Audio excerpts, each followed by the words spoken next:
It's just my WEN rotary tool. I've had this one for probably about 5 years now. I think it's came with a little toolkit in it and the box, and it's worked pretty good and works good, man.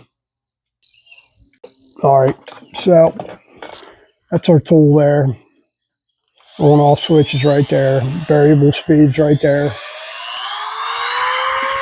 So you can crank it up pretty good. And it will take a little bit of torque there to it, but not too much. You have to go by the size of the tooling in it. So the shank that's on the tool, they're small.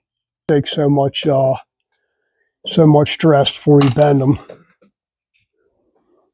And it's been good. The little toolkit that comes with it's got some. Of course, I've used most of them out here already, but it comes with some sanding drums that you loosen the screw up here, and this is rubber, and it just slides up off there. And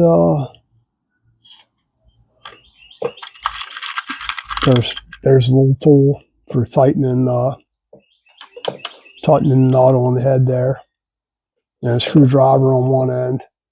And it did come. I've used most of the stuff out of here, but it did come with some polishing wheels in here, and it's got a cutoff wheel in here somewhere, a little teeny miniature cutoff wheel. That does work, especially if you're doing really fine work, because the blades are extremely teeny. Yeah, I got half one because they will break pretty easy when they're that small if you get any kind of side load to them. But that's how teeny that size that wheel is. Little mini cutoff wheel. Yeah, that thing's only 30 thousandths. And overall, it's been a good tool.